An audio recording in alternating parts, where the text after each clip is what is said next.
This episode is brought to you by Lumina Growth Lab. At Lumina, we help professional learning and development consultants who are struggling with steady lead flow, consistent bottom line revenue, and scalability so they can finally have healthy margins, make more strategic decisions, and ultimately take their business to the next level.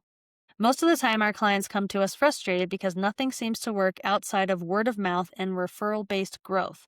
But with the right strategy and support, they're able to confidently add new channels of lead generation that create sustainable revenue and year-over-year growth for cheaper than ever before because of the use of AI technologies. If that sounds like you or someone you know, connect with me on LinkedIn and I'd be happy to have a conversation with you about unlocking your business's potential. Now, let's dive into today's episode. Welcome to the Marketing Matrix. I'm your host, Lisanne Murphy, and today I am joined by the one and only, well, maybe not the only, but the one and only today, Aaron Robbins. Aaron, thank you so much for coming on the show today. Yeah, thanks for having me.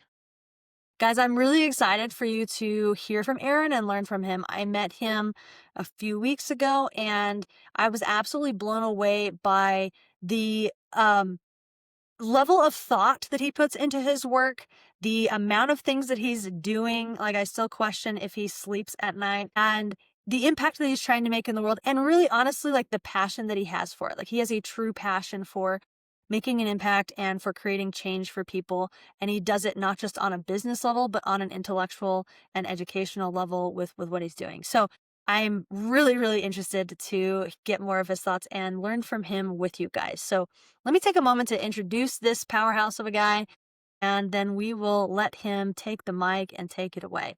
So Aaron is the co-founder of Intrinsic First, a small business specializing in organizational and leadership development and Department of Defense programs and engineering services. Guys, he has multiple advanced degrees, including a master's in mechanical engineering, a master's in IO psychology, a master's in organizational behavioral psychology, and he's so close to getting his PhD in organizational behavior psychology. He has multiple certifications as well, including the Six Sigma Black Belt project management professional, and he's a SHRM senior certified professional. He has over 20 years of experience in leadership roles from small teams to large organizations, and he's also the founder of Proactor, an experiential learning software changing the way leaders learn and practice critical communication and leadership skills. His research that he's working on focuses on better understanding how leader behaviors influence motivation quality to improve leadership and organizational culture. And guys, the thing that attracted me to Aaron when to talk to him first is that, like, his company is called Intrinsic First, and the very first professional development book that I ever read that like really hooked me and like got me into the personal development, professional development, business growth field was Drive by Daniel Pink. And he talks all about extrinsic and intrinsic motivations. And so for me, like that's it's such like just a sweet spot in my heart because it's foundational to what got me interested in talking to people and doing everything that I do is from intrinsic motivation and what that really means and how you create that and activate that. So anyway, when that was the name of Aaron's company, I was like, oh my gosh, I have to talk to this guy, Stat. So I'm excited to bring him on the podcast. And again, Aaron, thank you so much for joining us on the Marketing Matrix. Oh, this will be good. So for people that don't know you, like give us a little bit of like what was your spark of like interest in leadership and motivation and what you're doing, and like how did it come together to be this blend of like consulting as well as SaaS, and like give us a foundation base so we can get oriented in who you are. Yeah. Yeah. So, I mean, you kind of hit where I'm at today pretty well with the intro. That last master's was really by accident. It's just part of the PhD. So it wasn't like I'm not collecting master's degrees. But I do love to learn. And so, as you mentioned, I started as a mechanical engineer. And really, most of my work was in leadership roles, program management, project management. I was in the government, and then I left the government as a contractor, supporting back to the government. And I always had, I think, generally good intuition on how I worked with people and led people. I was very detail oriented. My disc type is like a CS and with a little bit of I. So I've got the process order that I need, but I also have more of a people focus, I think, as well. And so it was a weird combination, but I kind of fell into the HR stuff because I got this role with my company leading HR, started as talent development, and then grew into the VP of HR and talent development. And that's when I really got into reading leadership books, kind of like you said. Drive was one of the first books I read, but the first one, I mean, actually, I guess if we were only say the first one, I read a few kind of throughout the years. Jim Collins, Good to Great was Yeah. one that I read. I think I have Collective Genius was one that an old owner of one of my prior companies recommended to me, which was pretty cool about paradoxes and things. But it was Leaders Eat Last. Our CEO, a new CEO came in, he had us read Simon Sinek's Leaders Eat Last. And that just led down this road of, just tons of books, Patrick Lencioni, Daniel Kahneman, and like from hardcore kind of psychology stuff to more fun sort of, leadership stuff. But what I started to realize as I was learning about all of these theories and models was I was starting to be able to put theory and process and explanation behind why certain things that I did in my leadership roles in the past either worked or didn't work. Right. And so learning those things to me helped me make my leadership more effective and more consistent and more repeatable. So, right, the better you understand why something works, the better you can adjust yourself to make things work. And so through that role, I started nerding out. I got really into it, and the books weren't enough, so I went back, got that master's in IO psychology from Purdue during COVID. It was all online, which was ended up being a perfect time because my kids weren't going to sports games and stuff on the weekends anymore. So I could just kind of dedicate the weekends to doing papers and things. And then that wasn't enough. So I started the PhD. And so now I'm working on my dissertation. And when I got introduced to motivation theory, self-determination theory in particular, which is the foundational theory that Dan Pink's book Drive is about. Susan Fowler has a couple books on motivation as well. And I work with her here in San Diego.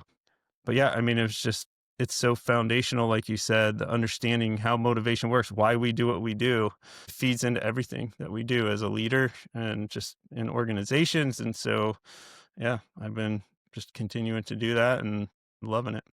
I love it. I think it's fascinating how I always love hearing people's stories of the breadcrumbs, right? Like what like one thing leads to another and like how one thing builds to really create this like unique being that you are that like that is so different than anyone else out there just because of your unique experience. And I also love that, like you said, like that your disc is high SIC because most people that I have on the podcast are usually high D, high I. ID, yeah, Yeah. So like you're like this unique having a high SC, but like having that like little I component that like really still makes you interested in the interrelational components of all of this. Like I bet that makes you like a really, really valuable team member to have, right? 'Cause I don't know about you, but I'm a like high D, high really. I. So I'm always trying to Okay, hire SCs around me because I'm like, I need you guys to like keep me like safe and like right, doing things properly and SOPs and all that stuff. right, right. Slow down, you're all over the place. Exactly. Yeah. Exactly. I love it. Okay. So I appreciate you illuminating that journey. Now give also like a overview. Like when we first spoke, like you talked about the different projects and companies that you're involved in. Like, would you mind kind of giving an overview of the types of things that you're involved in right now? Yep, of course. And I do sleep, Okay, but good. I'm glad you answered that. yeah, occasionally. No, so I got to get my like 8 hours, or I'm nothing the next day. But yeah, so as my career progressed and I was doing this kind of transformation effort as a program manager for a company defense contractor.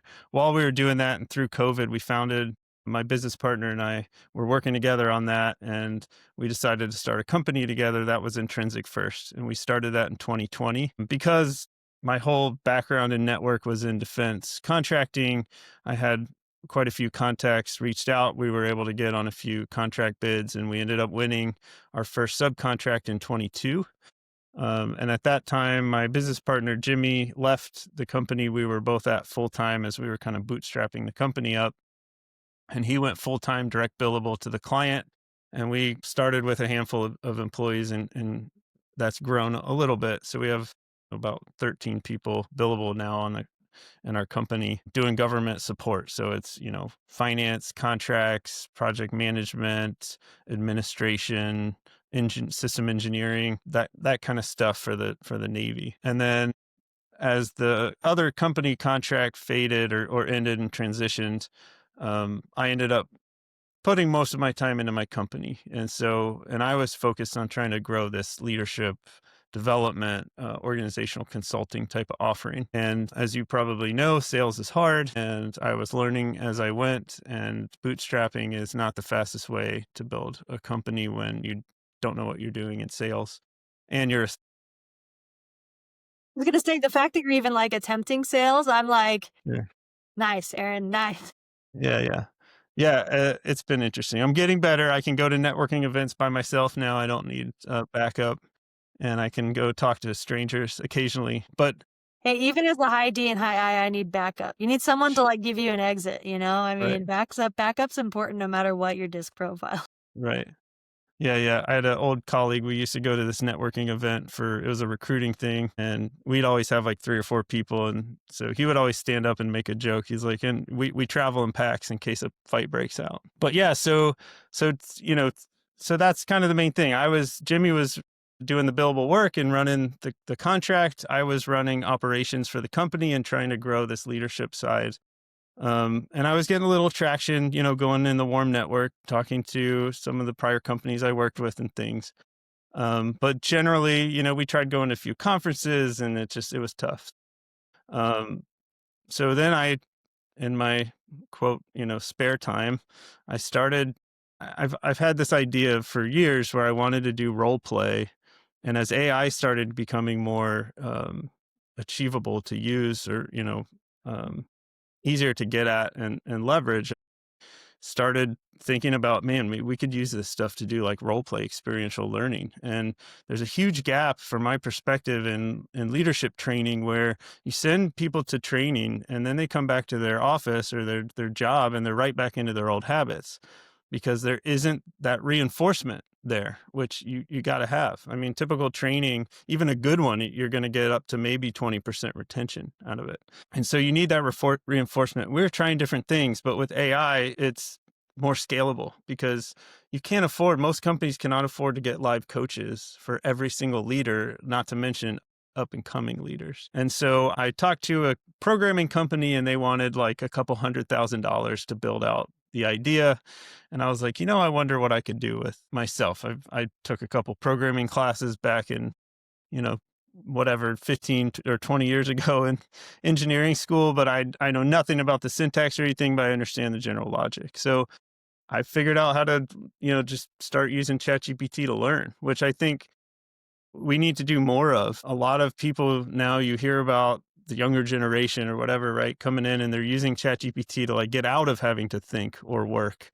And they're coming up with this kind of cookie cutter sort of intern temp level quality writing and stuff. Sounds great, but I think, and I've kind of proven it, I think, through, you can use ChatGPT to learn, right? If you ask the right questions, and you do it right, and you dig into the why behind what you're trying to do, and don't just take ChatGPT's word for everything. But anyway, so you know, nights and weekends, and 6 months later, I had this software that it's called Proactor, and it's essentially role play.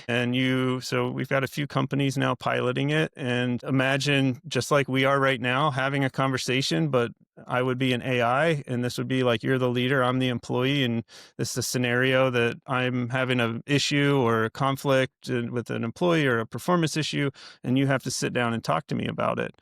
Taking the skills you learn in a training, or even just stand alone, you get to have that actual conversation. You talk, it talks back, and it's all trained on the disposition and the trust and different academic personality and different constructs and motivation in particular, to have a realistic dialogue. And then it gives you feedback on the conversation. So you get to learn, how well did I create motivation, support the psychological needs? How well did I give feedback, active listening, emotional intelligence, so on and so forth. And so that Proactor is the other thing that I'm doing. And that's, sales and a little bit of development. But recently I just picked up a client through Intrinsic First back in the government where I was, but now I'm finally doing organizational leadership type support. We're helping them with this just massive transformation effort and culture. So it's been a lot of hours and work, but it's pretty cool to be back in, the clients I've worked with for years, but now getting to do the stuff that I love as opposed to, not that I didn't love doing the project management stuff, but I definitely wasn't as passionate about finance and contracts and that kind of thing. So, um, yeah. And then I guess I'm also the managing director of Mojo Moments. So that's kind of a side thing. Susan Fowler, who I mentioned, she's written some books on motivation. She's a best-selling author, came out of the Blanchard companies. And so she spun off her motivation work and started a company. And so we have motivation training and some coaching kind of products, learning experiences. And so helping just kind of get that going. I love it. That's so cool. Yeah, it's a lot. Well, and not to mention your education, right? That you're working Yep. on, as And well my as your dissertation. family. I mean, there's a lot. There's a lot 3 going on. kids. Yeah, my 8-year-old's a handful and my 2 teenage girls, but we're getting along. Yeah, I yeah. love that you say it's your 8-year-old that's a handful even more than your teenagers. That's fantastic. Yeah, they're actually I found that if you just kind of ignore them back, then they actually don't ignore you as much. So the more attention you give them, the less they want. That's so funny. So it's But this. they pretty much live in their rooms, talking to Yeah, their friends or whatever. yeah. Teenagers. Okay, this is really exciting, and I want to just highlight that Proactor, the AI coaching component, right? The ability to practice, right? To make something not just theory and like a cognitive, oh, that makes sense, but like I actually need to practice it, especially it's so easy to fall back into old habits, especially when things get tense, right? And our cognitive brain flies out the window super fast. And so having practice under moments, especially when like you can stop and think, ask for feedback, like it's such a cool concept. Is it programmed based on the frameworks that you first teach people, or is this like a software where like you're wanting to like license it to other coaching companies where they can program in practice for their frameworks? Like what's the play for Proactive? So right now it's all built based on the frameworks. They're psychological frameworks, theoretical frameworks. So DISC, trust. So you get trust theory of cognitive and affective trust, which we call head and heart trust. That comes from work that originally like Meyer and some others, but Dr. Zagarmi and some of his colleagues that work that and then feedback, active listening, those are all kind of fun, in my opinion. They're universal fundamental topics. Emotional intelligence, I have had some companies that have talked about like, well, we teach this way, right? So can you make the feedback like that? It's like, well, I could. That would be a lot of work, and then I'm trying to change the feedback models based on company. So right now that's not necessarily a thing. And I believe that some of these topics and feedback, the coaching topics, the motivation, the feedback, the listening, all that emotional intelligence is very universal. So I think it fits a lot. It's a potential on the development list, whatever, if I can ever get to those things. Yeah, for sure. Okay, Yeah. cool. So, and are you wanting to apply it primarily to like your government contracts, or like are you wanting to break more into the private company market, or like what's your plan? Yeah, I've been marketing more to commercial. Government's harder. And I'm actually talking to a company right now about potentially hosting a separate instance on what's called GCC High, which is the government secured Microsoft cloud instance, so that it could be used more flexibly, I guess, by government with CUI, what they call controlled and classified information, and no concerns about that. But yeah, right now it's mostly commercial, but I am with my government client. We're looking at implementing it as part of the transformation process. I love it. And is there a particular industry that you're going into with doing it on the commercial side? There wasn't a particular one, but I thought that maybe there were certain industries that have more I guess, hierarchical kind of structures where they might be in more need of this type of practice because the leaders are more traditional, kind of supervisory, and this is a one-on-one type of engagement. It's not practicing how you work with a team so much, other than, I mean, some of the skills apply, I would say, but it's more one-on-one. So we're looking at, yeah, generally, I think anyone could apply it, but manufacturing, maybe pharmaceuticals, healthcare. We can now do within the tool, you can now do different dyads. So it doesn't have to be just leader employee. It could be doctor nurse, doctor patient. I'm working with a company that does work with student athletes. And we made some conversations that is, you're the student athlete talking to your coach or talking to your dad or talking to your guidance counselor, and then you can practice. The feedback's the same. It's still about listening and feedback, emotional intelligence, and motivation, but different, dyad scenarios. Yeah, that's amazing. I love that you've like learned from ChatGPT and taken like your principled structure like from your mechanical engineering to build this. I took a class last month from a guy named John Chaney. I don't know if you're familiar with him, but he's kind of niching himself as like teaching the common person how to program using AI. So I took a class from him last month, and he was using a combination of ChatGPT, Grok, and Replit to create websites from even just text prompts, which blew my mind. Like, I was like, wow, like really, really impressive the capabilities that AI is giving us to be able to give us the code that we need to program what we want into a product or software. So, so cool. I love that you did that. Yeah. Yeah. So we looked at potentially converting my software over to Replit. I mean, it's very powerful. I had gotten so far. I don't think it made sense, but it essentially is the same thing. I mean, you make the prompts, it gives you the code. The problem is, as it gets more complex, you have to kind of know what to ask. And when it doesn't work, sometimes it'll get in these loops where it'll say, oh, you're right, that didn't work. Here's the fix. And then that doesn't work. And then you say, well, that didn't work either. And then it'll give you the original one it gave you, which also didn't work. And you get in this circle. And so you have to go back and start in coding. You have to be the ball, follow the path. And so you can use ChatGPT to help you explain to me what this code is actually doing and what it means. So at first it was sort of a cut paste drill, but very quickly it became, no, I got to actually understand the code and start to learn it as well. It takes time, but yeah, it's prompting and you get code. It's getting better and better every day. That's So really especially remarkable. with the graphics kind of view, the like user interface, the logic you got to kind of come with, like how I wanted it to work in terms of the prompts and the realism and that kind of stuff. But yeah, it's crazy how much it would have taken me 10 years to do that otherwise without AI. I'd have to take coding classes. I would have had to use discussion boards to figure out, algorithms and things. So chat is just accelerating capabilities. Yeah. And you said it took you 6 months to build? To get to the beta. Yep. And then so I started last October, so it's been almost a year. We rolled out the beta probably in February, March timeframe, and I got, maybe 20, 30 people to get in there and start using it.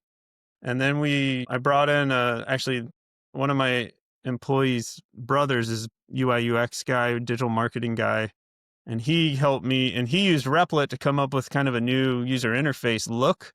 And then I basically just took those concepts and I built them into the code and kind of restructured the look of it. So, and then I've been constantly iterating on some tweaks and things, and then just working on the feedback and the quality of the prompting and those kind of things. I love it. That's seriously really remarkable and really inspiring. And I think also illuminating to like what's possible, right? And that if someone has an idea of what they want to create, that the the knowledge base that exists to tap into really is absolutely just amazing.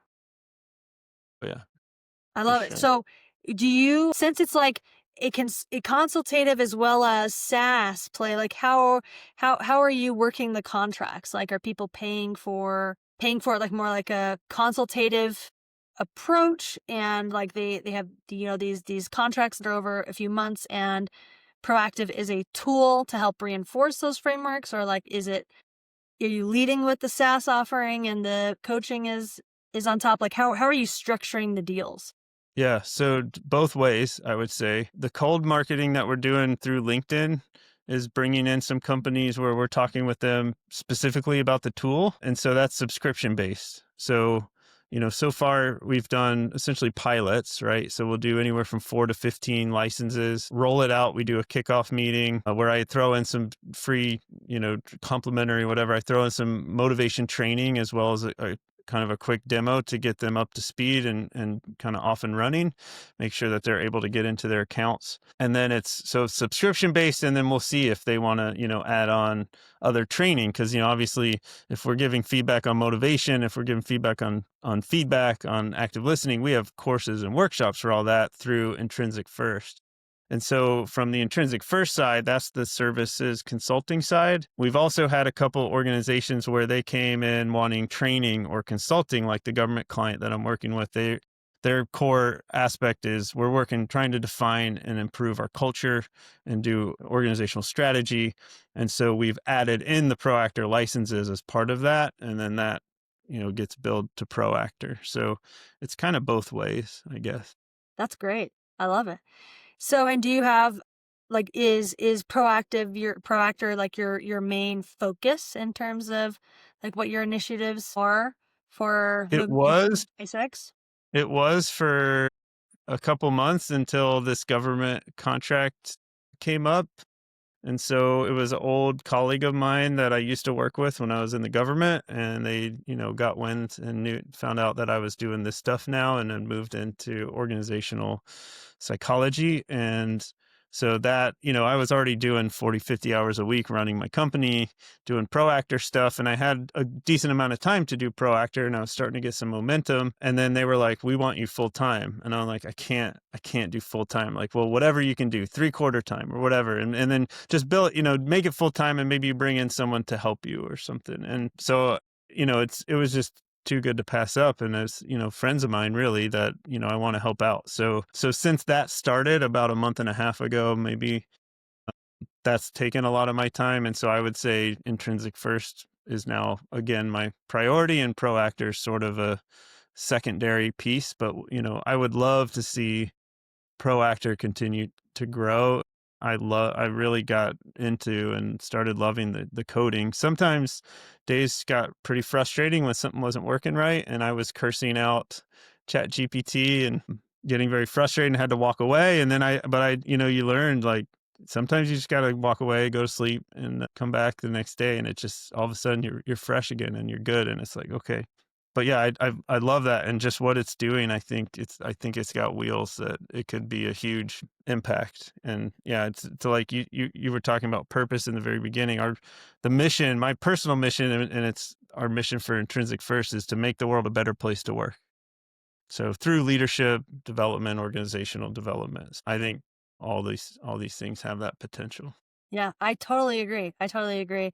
Yeah, and I'm really excited about it.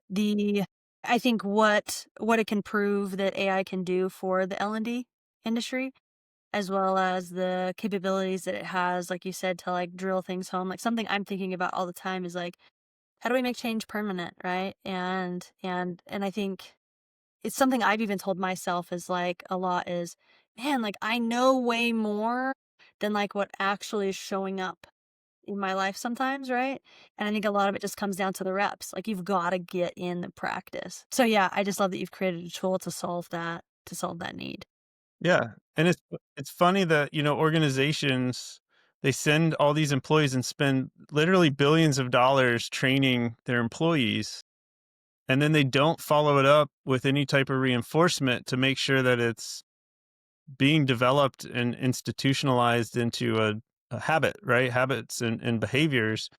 Nobody goes to a basketball class or a football class or a tennis class in a classroom and then starts winning games and tournaments, right? You practice, you have a coach, and a lot of people can't afford a coach, right? So you figure out other ways to get feedback, whether that's friends or colleagues. And so we need to be doing the same with leadership at work.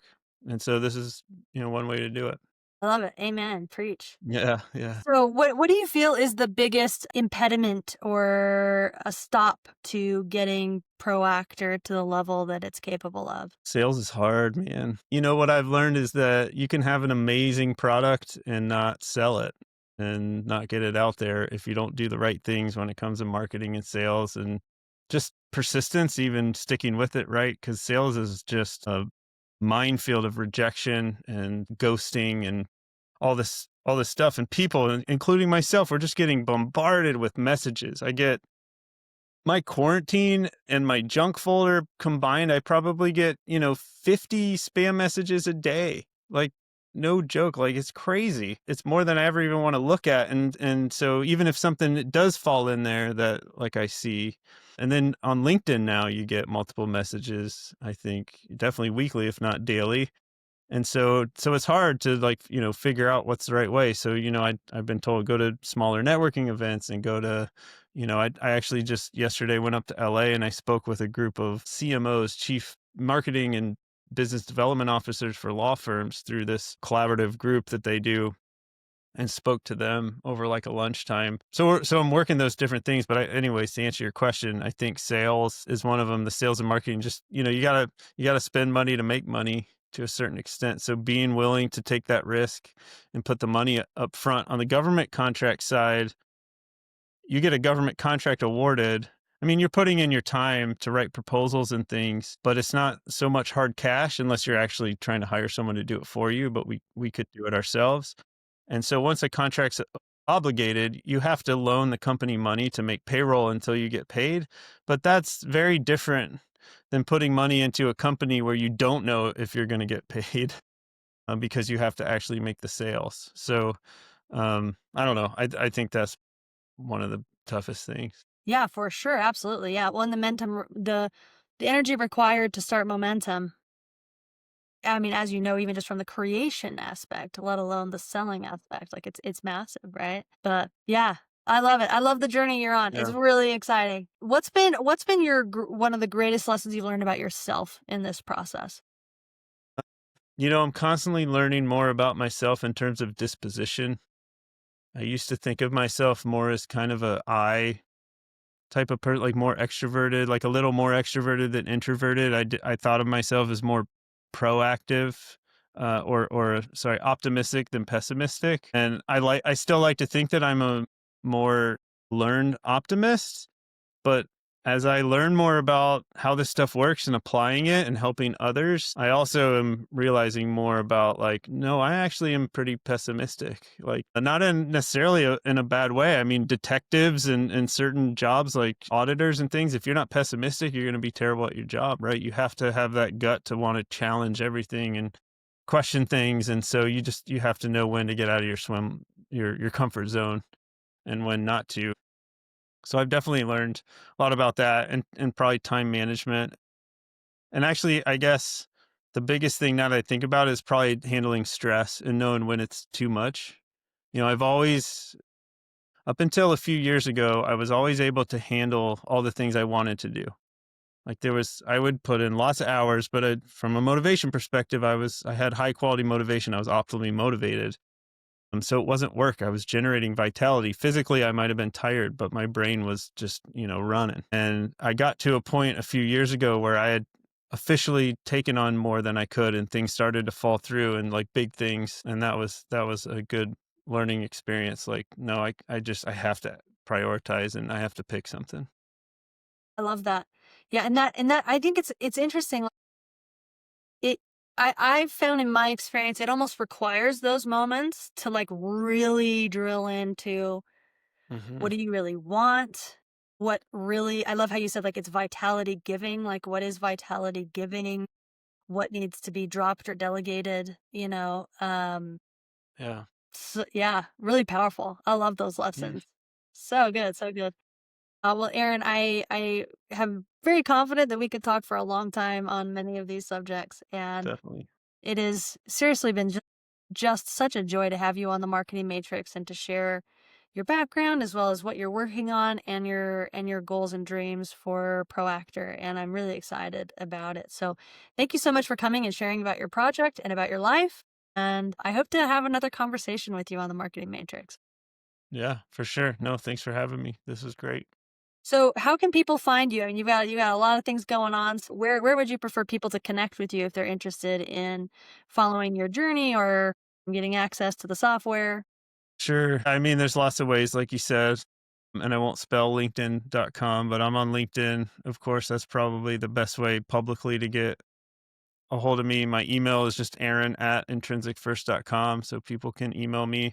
The Proactor website, I've put a lot of work into that, and I've got some videos even that I made. So proactor.com for the software tool, intrinsicfirst.com for our other company website. But yeah, that's probably the best ways. I'm not on Instagram or X or any of that, despite my business partner saying I need to get on Instagram. I love it. Guys, I'm going to put those links down in the episode notes so you can click down there and get instant access to finding Aaron on LinkedIn as well as his companies. So again, Aaron, thanks so much for coming on the show. And guys, wherever you are in your life and in your world, your time is valuable. So it means a lot that you'd spend some time with us. So thank you so much for coming on the Marketing Matrix.